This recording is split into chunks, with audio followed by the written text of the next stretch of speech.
Hello friends, कैसे हैं आप लोग। उम्मीद है आप लोग बहुत अच्छे होंगे। फ्रेंड्स, आप सभी का हमारे YouTube channel AK education squad में स्वागत है। फ्रेंड्स, मैं फिर आपके लिए लेकर आ गया हूं कुछ महत्वपूर्ण प्रश्न हैं फिजिकल एजुकेशन से संबंधित। सारे क्वेश्चन सेलेक्टिव हैं, इंपॉर्टेंट हैं, इसलिए वीडियो को लास्ट तक जरूर देखना। तो चलिए फ्रेंड्स, बिना देरी के स्टार्ट कर लेते हैं। आज का हमारा पहला क्वेश्चन है, प्राचीन ओलंपिक खेलों का प्रथम विजेता कौन था। तो प्राचीन ओलंपिक खेलों का पहला विजेता था कोरिबस। ओलंपिक खेलों का प्रथम विजेता कौन था? कोरिबस था। और 200 गज, ठीक है, 200 गज दौड़ से संबंधित था, ठीक है। और मैं आपको बता दूं, देखो प्राचीन ओलंपिक जो खेल हुए थे इनकी जाती है तो 776 बीसी माने बिफोर क्राइस्ट से इनकी शुरुआत हुई थी, ठीक है। 776 ईसा पूर्व कहिए या फिर बीसी कहिए। बीसी मतलब बिफोर क्राइस्ट। और कहाँ से हुई थी? यूनान से, ठीक है। यूनान में एक नगर था एलिस। एलिस में स्थित थी एक क्या? ओलंपिया घाटी, ठीक है। तो यूनान में एक एलिस नगर है, शहर है, वहाँ पर स्थित थी ओलंपिया घाटी। तो यूनान के ओलंपिया घाटी से इनकी शुरुआत हुई थी 776 बीसी में, ठीक है। किसकी? प्राचीन ओलंपिक खेलों की, ठीक है। तो प्राचीन ओलंपिक खेलों की शुरुआत कब हुई है? 776 बीसी में इनकी शुरुआत हुई थी। कहाँ से? यूनान के नगर एलिस में स्थित है एक ओलंपिया घाटी, वहाँ से, ठीक है। आगे देख लेते हैं, आधुनिक ओलंपिक का प्रथम विजेता है, ठीक है। आधुनिक ओलंपिक के पहले विजेता कौन है? जेम्स कुनूली हैं। कहाँ के रहने वाले? अमेरिका के। क्या हैं? ट्रिपल जंप खेल से संबंधित है, माने एक एथलीट हैं, जंपर हैं, ट्रिपल जंप से संबंधित हैं।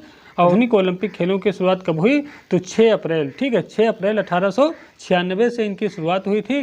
कहाँ से? यूनान में एक शहर है एथेंस, ठीक है, वहाँ से, यानी यूनान में स्थित या यूनान की राजधानी कह लीजिए, एथेंस से इनकी शुरुआत हुई थी। और किसने करी थी? तो बैरन पियरे डी कुबर्टिन ने करी थी, ठीक है।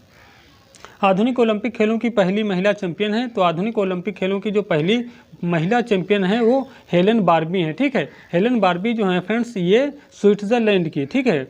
कहाँ के हैं? स्विट्जरलैंड की एक नाविका हैं। और इन्होंने टीम पदक जीता था, ठीक है।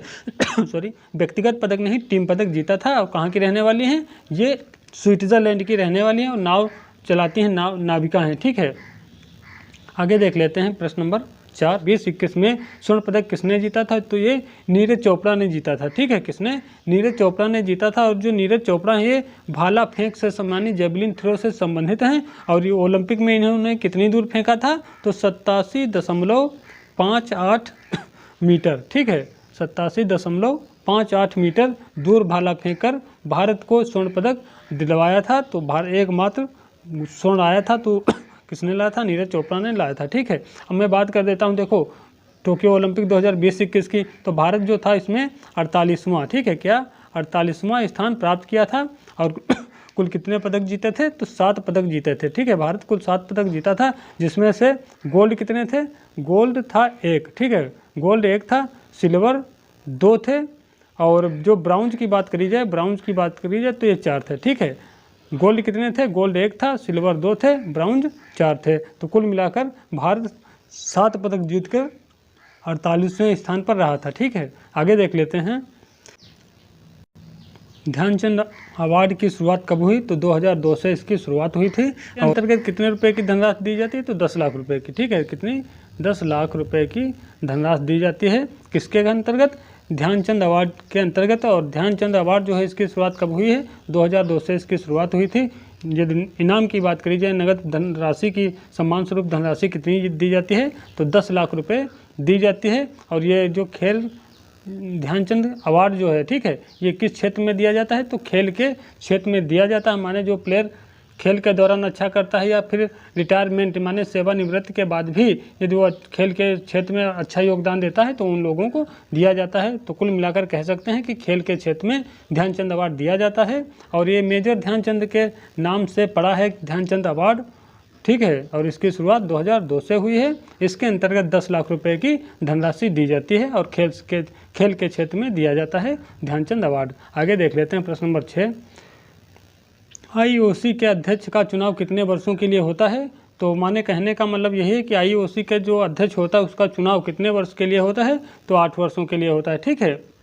अब बात आ गई है IOC की, ठीक है। तो इसका जो फुल फॉर्म होता है इंटरनेशनल ओलंपिक कमेटी, ठीक है, इंटरनेशनल ओलंपिक कमेटी, जिसे हम हिंदी में अंतर्राष्ट्रीय ओलंपिक समिति बोलते हैं। तो IOC का फुल फॉर्म क्या होता है? इंटरनेशनल ओलंपिक कमेटी इसका फुल फॉर्म होता है जिसे हम हिंदी में अंतर्राष्ट्रीय ओलंपिक समिति बोलते हैं। स्थापना कब हुई? 23 जून 1894 को स्थापना हुई थी। इसके जो स्थापना करता थे या संस्थापक कह लीजिए बायरन पियरे डी कुबर्टिन थे। मुख्यालय लुसाने स्विट्जरलैंड में है। वर्तमान में जो इसके अध्यक्ष हैं वो कौन है? थॉमस बाच हैं। ठीक है, याद रखिए। आगे देख लेते हैं प्रश्न नंबर 7। शिक्षा से संबंधित लिपि है तो ये ब्रेल लिपि होती है। जो ब्रेल लिपि है इसको किसने विकसित किया था? तो लुई ब्रेल ने। ठीक है, किसने? लुई ब्रेल ने इसे विकसित किया था। कब? 1821 में। और ये लुई ब्रेल कहाँ के रहने वाले हैं? ये फ्रांस के रहने वाले हैं। ठीक है, आगे देख लेते हैं प्रश्न नंबर 8। आगमन निगमन विधि के जनक हैं तो ये अरस्तु हो जाएंगे। ठीक है, आगमन निगमन विधि के जनक कौन है? अरस्तु हैं। खेल विधि के जनक हैं सॉरी खेल विधि के जनक हैं फ्राबेल। ठीक है, खेल विधि के जनक कौन है? फ्राबेल हैं। प्रश्न नंबर 10। खेल के माध्यम से शिक्षा होती है तो खेल के माध्यम से जो हम शिक्षा प्राप्त करते हैं या बालक जो खेल के माध्यम से शिक्षा प्राप्त करता है उसे मनोवैज्ञानिक शिक्षा बोलते हैं। ठीक है, खेल के माध्यम से प्राप्त की गई शिक्षा कैसी शिक्षा कहलाती है? मनोवैज्ञानिक शिक्षा कहलाती है। आगे देख लेते हैं प्रश्न नंबर 11।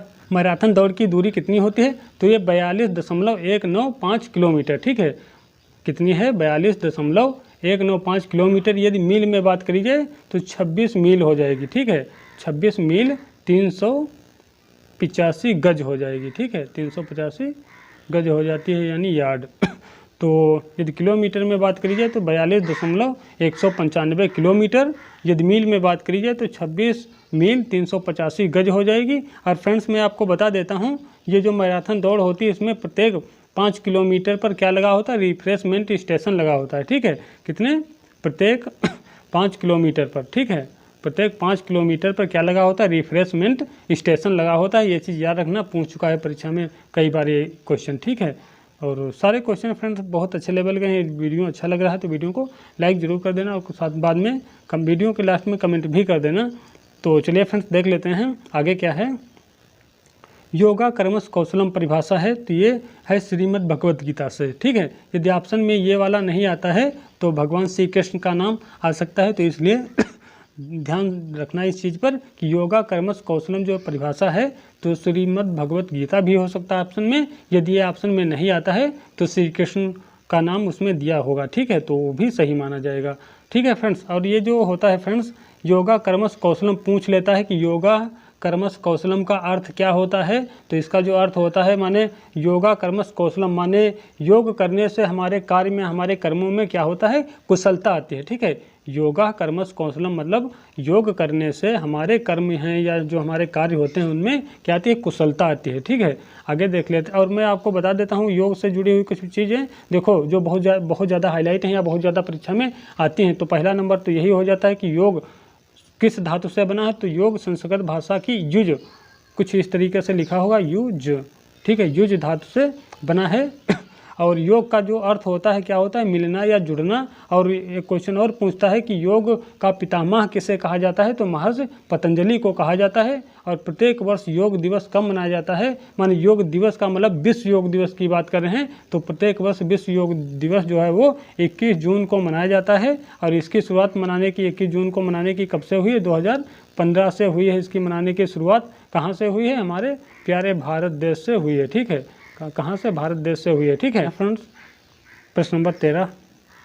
जिम्नास्टिक का जन्मदाता देश है तो ये यूनान है। ठीक है, तो डिस्कस थ्रो हो, हैमर थ्रो या शॉट पुट हो, इन तीनों के सेक्टर का कोण होता है 34.992 डिग्री। ठीक है, और भाला फेंक की बात करी जाए तो 28.96 डिग्री हो जाएगा। यदि ऑप्शन में ये वाला नहीं मिलता है, ठीक है, ये वाला नहीं मिलता है तो आपको कितना मिल जाएगा? 29 डिग्री मिल जाएगा। ठीक है, याद रखना। आगे देख लेते हैं प्रश्न नंबर 15। आज भारत को गीता की नहीं बल्कि फुटबॉल के मैदान की ज़रूरत है, यह कथन किसका है? तो यह कथन है स्वामी विवेकानंद का। ठीक।